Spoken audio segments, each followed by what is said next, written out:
चलिए अभी मैं सब क्वेश्चंस के इंपॉर्टेंट पॉइंट्स बता रहा हूँ। Question number 18। क्वेश्चन नंबर 18 में रमेश और उमेश हैं, आर और यू, और उनके कैपिटल अकाउंट के अलावा उनके करंट अकाउंट के बैलेंस भी गिवन है। तो जो करंट अकाउंट के बैलेंस होंगे वो कैपिटल अकाउंट में ट्रांसफर कर देंगे। तो यू का करंट अकाउंट का बैलेंस एसेट साइड पे है, यानी डेबिट बैलेंस है। तो ये कैपिटल अकाउंट के डेबिट में ट्रांसफर हो जाएगा 50,000 यू का। यहाँ लिख देंगे यूज करंट अकाउंट, यू यानी उमेश। और रमेश का करंट अकाउंट का क्रेडिट बैलेंस है 80,000, तो कैपिटल अकाउंट के क्रेडिट में आ जाएगा। तो यू का करंट अकाउंट एसेट साइड पर है, डेबिट बैलेंस है, तो डेबिट बैलेंस को क्रेडिट करके खत्म करते हैं। एंट्री बनेगी U's capital account debit to U's current account, क्योंकि करंट अकाउंट एसेट साइड पर है, डेबिट बैलेंस है, और डेबिट बैलेंस क्रेडिट होके खत्म होता है। तो क्रेडिट होके खत्म हो गया और डेबिट में यू की कैपिटल आ गई। आर का करंट अकाउंट बैलेंस शीट में लायबिलिटी साइड पर है, यानी कि क्रेडिट बैलेंस है, तो डेबिट होके खत्म हो जाएगा। क्रेडिट बैलेंस डेबिट से खत्म हो गया और क्रेडिट में आर्स कैपिटल आ गया। तो इस तरीके से आप इसको लर्निंग ट्रिक समझ लीजिए। यू का करंट अकाउंट डेबिट में है, एसेट में है, डेबिट बैलेंस है, क्रेडिट कर दो और डेबिट में यू का कैपिटल। आर का करंट अकाउंट लायबिलिटी साइड पर है, तो लायबिलिटी साइड पर है तो क्रेडिट बैलेंस है,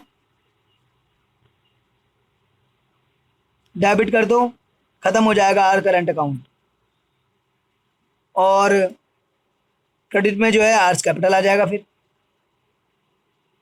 तो इसकी जनरल एंट्री बनाने की ये लर्निंग ट्रिक है आपकी। इसके बाद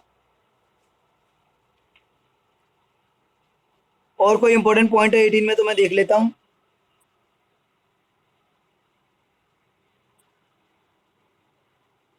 नहीं, और कोई इंपॉर्टेंट पॉइंट नहीं है।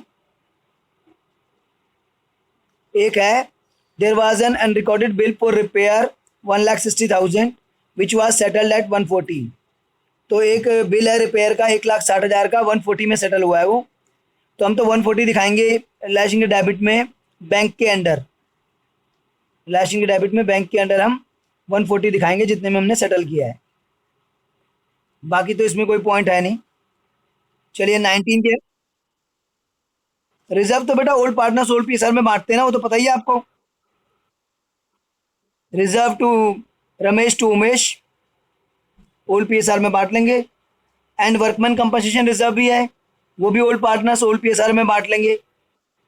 वर्कमैन कंपनसेशन रिजर्व के इंपॉर्टेंट पॉइंट्स तो मैं ऑलरेडी डिस्कस कर चुका हूँ 3-4 केस बनाकर लास्ट टू लास्ट क्लास में। अब क्वेश्चन नंबर 19 के इंपॉर्टेंट पॉइंट्स बता देता हूँ। इसमें प्रदीप राजेश हैं 3-2 में, और इसमें लिखा हुआ है Pradeep was deputed to realise the asset and to pay off the liabilities.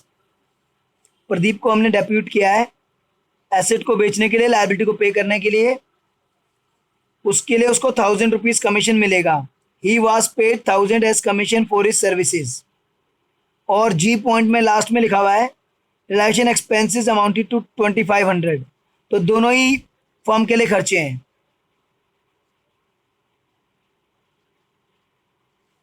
ये देखिए ये रियलाइजेशन अकाउंट है, दोनों ही फर्म के लिए खर्चे हैं। एक तो हमने डेप्यूट किया है प्रदीप को यानी पी को, ये आ गया P's capital account dissolution commission.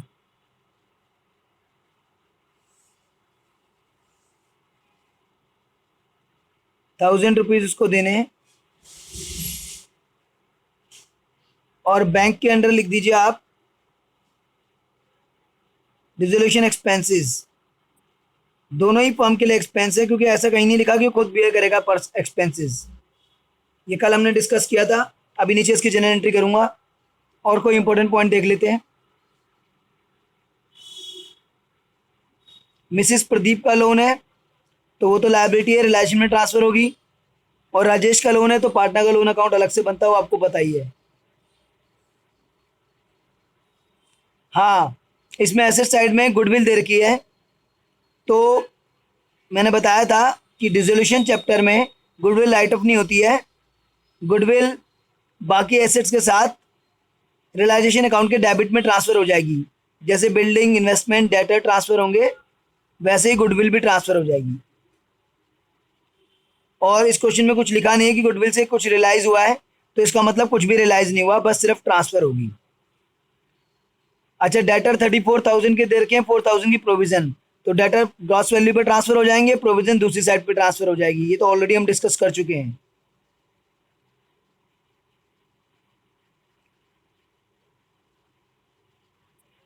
हाँ, इसमें पॉइंट नंबर बी जो है वो इम्पोर्टेंट है। Half of the debtor realise 12,000, half debtor से 12,000 आपको मिले। तो इसमें जो बैलेंस शीट में डेटर गिवन है 34,000 के गिवन है, तो 34 का हाफ हो गया 17, तो 17 से आपको मिला 12, 17 से आपको 12 मिला। तो 17 से आपको मिला 12, तो वो तो बैंक में आ जाएगा। हाफ डेटर से आपको 12,000 मिला है, और बाकी हाफ डेटर जो हैं वो उससे आपने 25% क्रेडिटर पे कर दिए। तो क्रेडिटर हैं आपके 80,000 के, और 80,000 का 25% होता है, क्रेडिटर्स आपके 80,000 के हैं, और 80,000 का 25% होता है 20,000। यानी कि जो रिमेनिंग हाफ डेटर्स हैं उससे 20,000 के क्रेडिटर्स बराबर हो गए। तो एसेट और लायबिलिटी बराबर होती है तो उसकी कोई एंट्री नहीं करते। बाकी क्रेडिटर बचे 60,000 के।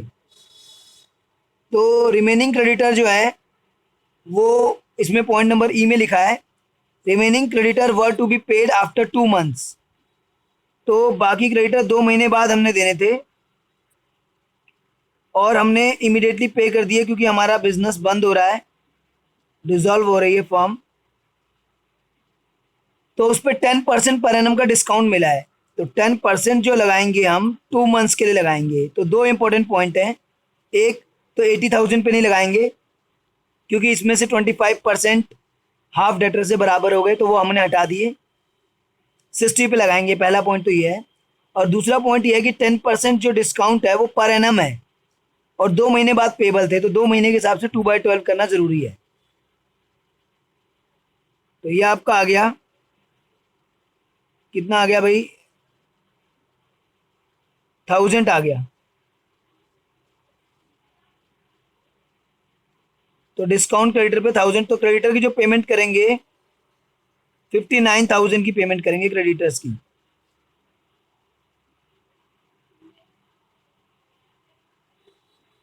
ठीक है भाई, तो ये इसमें इंपॉर्टेंट पॉइंट थे इस क्वेश्चन में। इसमें लिखा हुआ है B R were settle at a loss of 1400, तो बिल रिसीवेबल को जो बैंक में रियलाइज करेंगे 1400 कम कर देंगे। बाकी इन्वेस्टमेंट फ्लक्चुएशन रिजर्व दे रखी है, वो हमेशा इस चैप्टर में इधर ट्रांसफ़र होती है रिलेशन के क्रेडिट में। और इन्वेस्टमेंट फ्लक्चुएशन फंड की, प्रोविजन फॉर डाउटफुल डेब्ट की, वर्क में इनकी कोई पेमेंट नहीं आती है, ये आपको पता ही है। हाँ, अगर एम्प्लॉयज़ प्रोविडेंट फंड होगा तो उसकी फुल पेमेंट आपको करनी पड़ेगी। तो क्वेश्चन नंबर 19 के इंपॉर्टेंट पॉइंट थे भाई। आगे देख लेता हूँ किसी क्वेश्चन में कोई इंपॉर्टेंट पॉइंट है तो।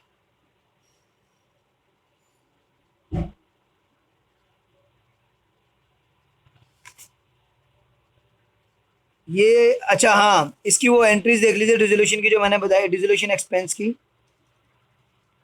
तो ये बनेगी रियलाइजेशन अकाउंट डेबिट,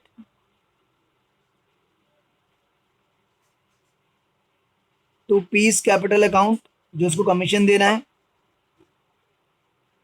और टू बैंक जो रियलाइजेशन एक्सपेंस 2500 के पे करे वो भी, और 1000 जो कमीशन देना है, दोनों ही रियलाइजेशन के डेबिट में आएंगे क्योंकि दोनों ही फॉर्म के खर्चे हैं।